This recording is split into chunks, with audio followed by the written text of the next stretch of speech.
Palavras do Santo Evangelho, perdoem os nossos pecados. Amém. Amém. Meus irmãos e minhas irmãs, Jesus é o Senhor do sábado. Uma expressão que para nós precisa ser muito bem entendida, porque nós temos que olhar o contexto que Jesus fala esta palavra. Ele está corrigindo algo que estava errado na religião judaica. O sábado era colocado como o grande dia, que você não poderia fazer nada, não poderia fazer o bem nem o mal, e não poderia nem comer. Aí nós vamos percebendo que quando Deus ele nos dá uma lei, essa lei ela precisa ser tomada por nós não apenas na letra, mas no espírito. Está escrito lá em Deuteronômio: guardarás o sábado, não farás nada nesse dia, porque é um dia de descanso. Mas nós lemos uma situação aqui no Evangelho que nos ajuda a perceber que quando o nosso coração está longe da proposta de Deus, até os mandamentos de Deus se transformam para nós em ocasião de pecado. Por exemplo, quantas vezes, não é, as pessoas exageram no jejum, quantas vezes as pessoas exageram nas penitências. Deus não quer essas coisas. Deus não precisa do nosso sacrifício. Ele aceita o nosso sacrifício, mas Ele não precisa do nosso sacrifício. E Jesus, ele olha para aqueles discípulos com fome, porque estavam caminhando, estavam trabalhando para o anúncio do reino, e vê que os doutores da lei e os sacerdotes olham para eles e os acusam de fazer algo errado no sábado. Qual que era o erro deles? Trabalhar. Mas eles estavam trabalhando porque estavam com fome. Consegue perceber a dureza de coração dos sacerdotes e dos mestres da lei e que ainda estão presentes hoje no nosso mundo? A lei, ela foi feita para o homem, não o homem para a lei. E aí Jesus diz com todo o seu vigor: eu sou o Senhor do sábado. Ou seja, quando Jesus está conosco, essas leis que a gente tem, as leis religiosas, elas precisam estar a serviço do bem-estar do ser humano. Por exemplo, você está vindo para a missa num domingo e vê um bêbado caído, alguém passando mal na rua. Você passa ao largo e deixa a pessoa sofrendo ali, porque você tem que vir à missa. Será que aquela missa será, de fato, uma celebração do seu sacrifício a Deus?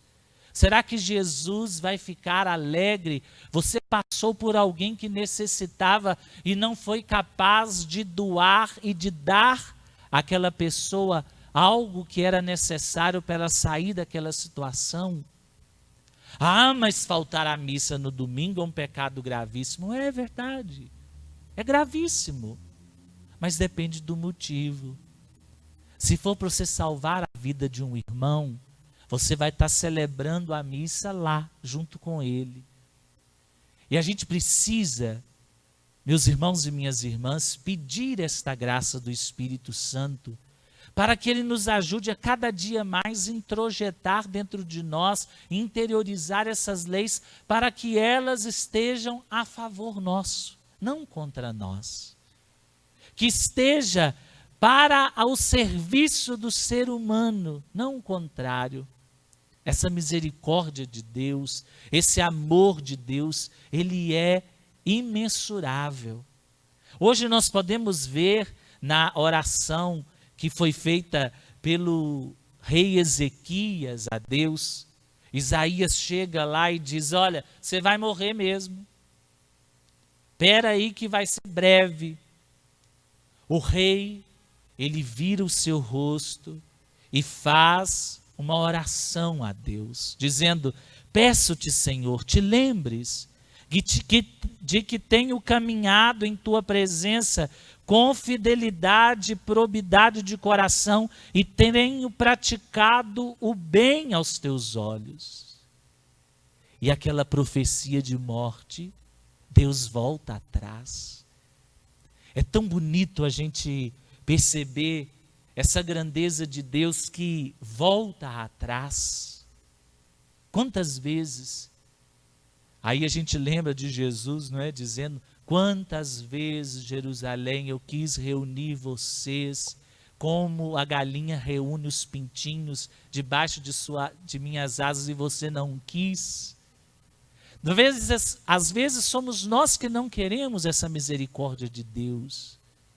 Mas se a gente olha para Ele, nos olhos dele, e pede o perdão e apresenta o nosso espírito contrito, Ele muda os planos dele para nós. Veja o poder da oração, mas veja a grandeza da misericórdia. Você imagina, nós somos muito difíceis de perdoar. Deus, por uma oração feita de maneira breve, Ele muda todo o destino de Ezequias. E aí a gente começa a perceber que esse Deus a quem nós servimos e que é cada dia mais revelado pela palavra de Jesus a nós, é um Deus diferente daquilo que muitas vezes nós concebemos. É um Deus diferente daquilo que os nossos pais nos ensinaram. Me recordo quando era jovem, que sempre que eu fazia arte, e era artista e arteiro, minha avó, minha mãe dizia: ó, Deus vai castigar, Deus vai fazer isso. E a gente vai tomando uma certa raiva de Deus que parece que é sempre contra nós. Às vezes, nós que somos educadores, nós temos que ter um cuidado muito grande de saber como apresentar a imagem de Deus aos nossos. Que temos que anunciar essa imagem que Jesus nos revela e que a palavra de Deus nos faz intervir.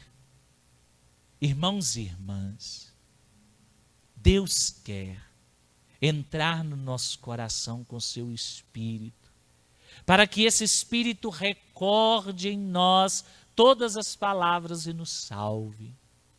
Que hoje, de maneira especial, nesse dia em que celebramos Santo Inácio de Azevedo, seus 39 companheiros que deram a vida por Jesus, vieram aqui os primeiros para evangelizar essa terra, e quando estavam voltando foram pegos pelos corsários anticatólicos e foram executados, mas não negaram Jesus.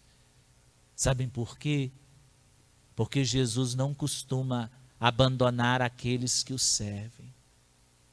E aí a gente, tendo todas essas coisas em nosso coração, nós podemos dizer todos os dias: Senhor, livrastes minha vida do sepulcro, a fim de eu não deixar de existir.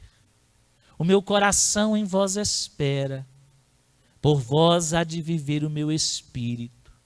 Curai-me e conservai a minha vida.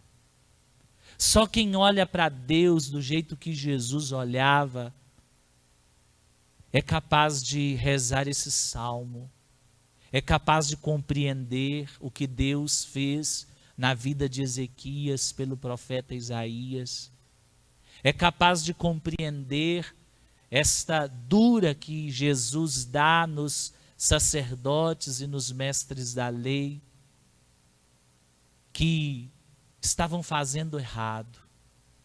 Às vezes, a lei era mais importante do que as pessoas. E quando isso acontece, a maldade toma conta do mundo. Basta a gente ver tantas pessoas denunciadas por roubos graves, que tirou vida de pessoas que estavam na fila do SUS para fazer cirurgias, desvios para lá, desmandos para cá. Essas pessoas não conhecem a Deus. E Deus há de dar a elas aquilo que elas merecem. Evidentemente que Deus pode perdoá-los, mas nós temos que falar, nós temos que dizer como os profetas.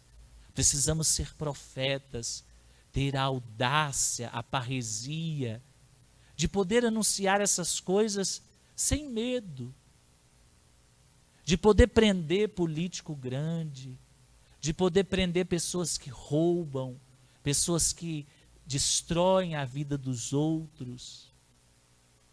Que essas pessoas possam se converter, mas que Deus possa também dar a força para a gente perdoá-las e ser por elas intercessores. Hoje, Deus nos livrou do sepulcro para que a gente tenha mais vida. Mas Ele quer que o nosso coração espere nele.